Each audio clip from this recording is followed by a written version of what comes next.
Welcome to this edition of Diligence Inside America's Boardrooms. I'm TK Kerstetter, and I'll be your host for today's show. Today, we're going to take a more constructive look into the 7 myths of ESG. And my guest for this look into ESG is David Larcker, who's senior faculty with the Stanford's Rock Center for Corporate Governance. He's also heads the Corporate Governance Research Initiative, which has produced the Stanford Closer Look series, which is what the 7 myths of ESG is. It's one of those closer look projects that his team has worked on. And also he sits on the advisory board of the Diligent Institute. So welcome, David. Yeah, thanks, TK. Good to be with you again. So, I always like to have you because you try and dig into the numbers and the research of what everybody's sort of talking about and whatever. So, and I want to look a little bit past the 7 myths, but let's take a second. If you could just summarize that research project that you guys did and sort of highlight the main parts of the 7 myths of ESG. Yeah, that'd be great. I mean, maybe I could talk a little bit about what we're doing in general, too, with the Closer Look series. But as you know, there's been a big push to move from shareholder to stakeholder orientations in corporations. Lots of discussion, lots of enthusiasm. And as you might think about in the myths, in using the title, we think there's a lot of maybe conjectures that they're not quite right, or maybe outright falsehoods in some of these things. And so we sort of pride ourselves a little bit on not necessarily taking a side, but let's just see if we can get the story straight. So, our goal here is just to lay out what we think are some of the controversies and hopefully, prod the whole ESG community and even the non-ESG community to think a little more deeply about this. So, I guess before we get going a little bit, I want to point out that we're pretty agnostic, but we take climate concerns, diversity, wealth inequality, and things like that as very serious, and we embrace these things. On the other hand, when we start getting into policy recommendations or what goes on in the boardrooms of companies, we want it to be evidence-based as opposed to here's just a bunch of ideas that may or may not be true. So I won't go through all the myths, but here's a few of them.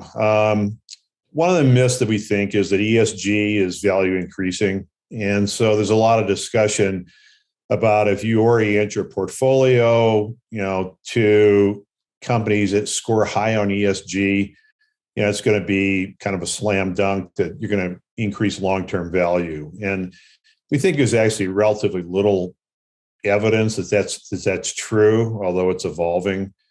One thing that we find sort of disturbing is, to paraphrase an old story, would you know ESG activities if you saw it? What do they look like? They're not, companies will talk about a lot of ESG investments or activities, but is it really ESG? And I think one of the things that you see certainly in Europe and it's coming in the States is there's been a lot of greenwashing that's going on. So it's like, hey, we're doing a lot of ESG, but if you look at it closely, it's not really ESG oriented. One of the things that we think is really sort of retarding the process, another myth, is that there's a ton of measures out there, many consulting companies, many audit firms, lots of academics that are coming up with measures. I don't think we really know whether any of these measures, or maybe some of them, are accurately measuring ESG quality for companies. And they kind of look good, they sound good, but it's really an empirical issue. Do they work or not? And then I think one thing that's coming is how should companies disclose ESG? And as you know, the SEC is putting forward lots of recommendations or putting them up for discussion about, well, we're going to have a formal mandatory ESG sorts of discussions. And this is going to solve the problem. If you want companies to be more stakeholder oriented, the formal disclosure by companies is going to do it. And that's not clear to me whether that's going to work or not. And I think there's probably better ways to go about that. But hopefully that gives you some idea of what we consider the myths. And again, we support the ESG initiative, and we're not anti-stakeholder. We're just trying to lay out. Let's be real careful about the framework and the trade-offs when you make these judgments about moving from a shareholder kind of centric organization and one that's more stakeholder oriented. So that's kind of a little bit of summary about the paper. Yeah, and I would recommend to everybody that's viewing this to go to your website and you can download the research projects. And I always have found it to be very helpful. And I want to reiterate your point. There is no question, and you have to be living under a rock to not know the movement on ESG and also regardless of how much value it supposedly gives to the bottom line, there is just a ton of value to the effort to sort of balance things on what's going on in the corporation. So that's one of the things I wanted to follow up on, because I sort of feel like I'm not sure that all of Wall Street is sort of bought on. And I think that adds to some of the confusion, David. And, when you look at the big three institutional investors, BlackRock, Vanguard, and State Street, they are very targeted on ESG, and they want to set companies setting targets and doing disclosures and whatever.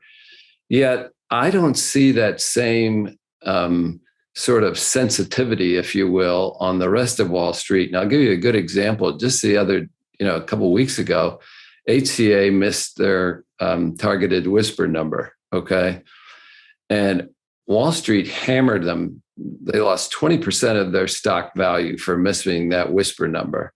No one gave any attention to what they were doing in ESG or in any of that. And there's supposed to be, by all rights, some sort of balance here that says if somebody's taking a long-term view, or they're taking, they're making an effort to meet their ESG targets, that in some cases it has a chance to affect, somebody's bottom line for a quarter. But the rest of Wall Street sort of says, we don't really care about that. We just, you better hit your number.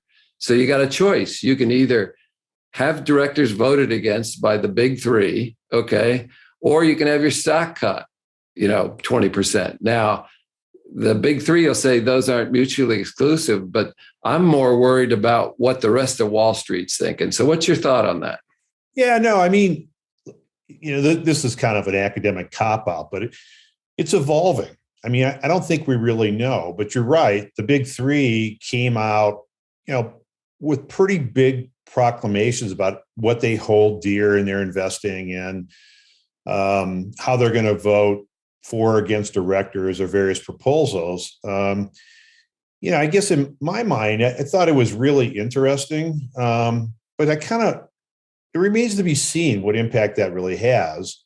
I think we know that there's a lot of money for investment that's emerging in the millennials and things like that. They seem to have a very different orientation toward investing in companies that have, from their view, better ESG performance and things like that. So there's a lot of AUM, or assets under management, available. So I kind of wonder whether some of these proclamations are a little bit more of marketing, and how seriously are they taken, with the investment decisions they're making internal in these companies.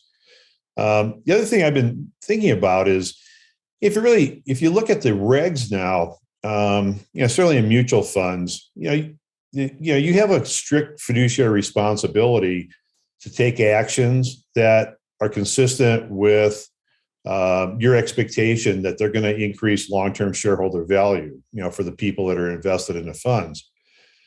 Now, if you have a setting where ESG, although it may be, a good idea for climate or the society or whatever, if that causes companies to fall in value, it's not entirely clear that you want to tilt your portfolios using ESG metrics because, it may in fact be long-term detrimental to the shareholders. So there's just a lot going on there. The companies that are rolling out the investment companies are rolling out these products. They have a ESG orientation based on some screens or selection criteria, and I think the hope is that that's going to be long-term value accretive, but we really don't know that. So I think large chunks of Wall Street, we're talking in very broad terms. I think they're focused on the financial fundamentals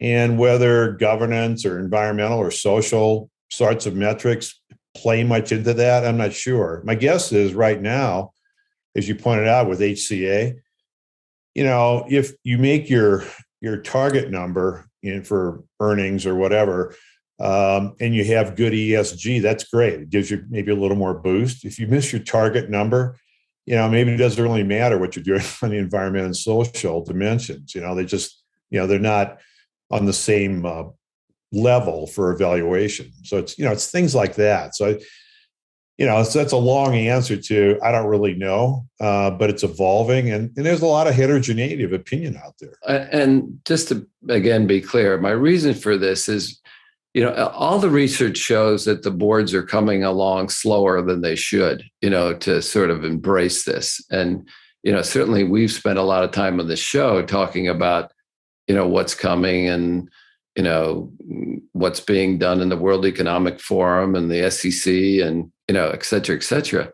But, just to give you another example, I called some friends of mine who are in investor relations officers. And I had done this about 4 years ago. And when we were talking about the split between the CEO and the chairman positions. And I asked them at the time, I said, have you ever received a phone call from any analyst or any investor that asked you about that split?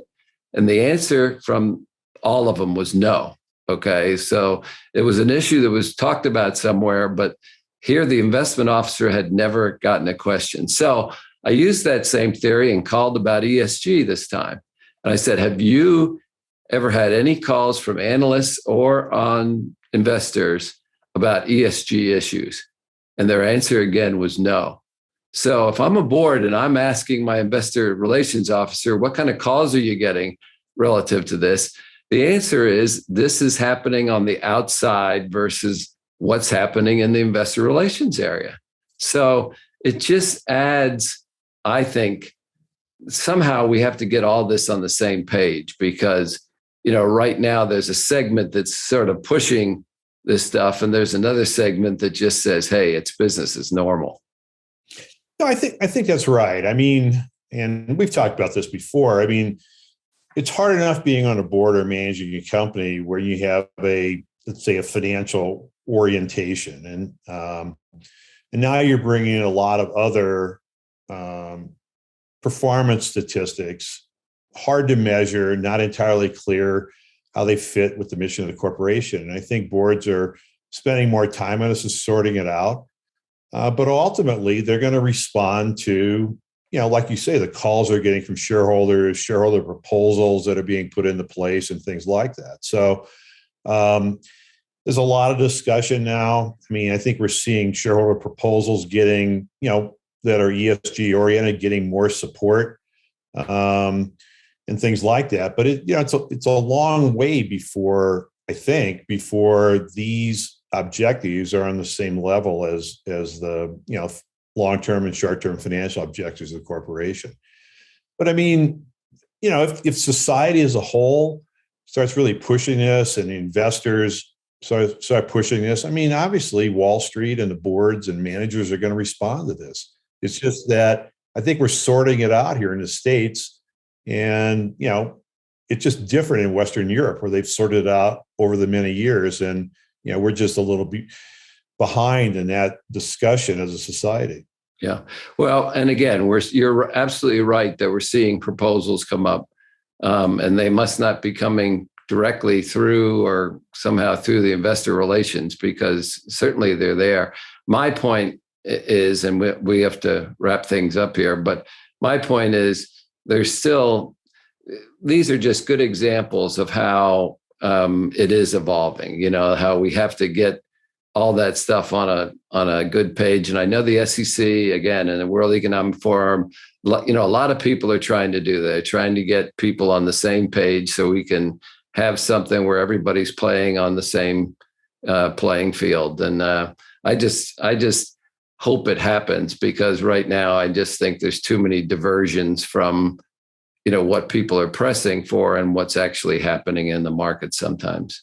I think that's right. There's kind of a feeding frenzy among auditing firms and consulting firms, and everybody's got the best scorecard. And trust me, we know how to do this. And I think, a lot of it probably is not going to work. And I think, having an honest debate on, what are the trade-offs and things like that, it would go a long way. But, when you're in panels or discussions around this, people dig into their points of view in a pretty hard way. And so sometimes the discussion is not as free form and provocative as it might be, but I'm optimistic going forward. It's just, it's a new path we're going down, and we'll see how it plays out. Yeah. Well, David, thanks for taking the time in your busy schedule to join us. This is, I always appreciate that your group, what the issues that they look into, trying to find evidence-based information. Everybody's claiming a lot of things, and I think your guys are trying to, dig out the truth. So appreciate that, and appreciate you joining us today. All right. Thank you. And that will conclude this edition of Diligence Inside America's Boardrooms. We hope you enjoyed the show. We'll be back again next week when we take another look at a critical topic that'll help you be a better board member or committee member. So we'll see you then.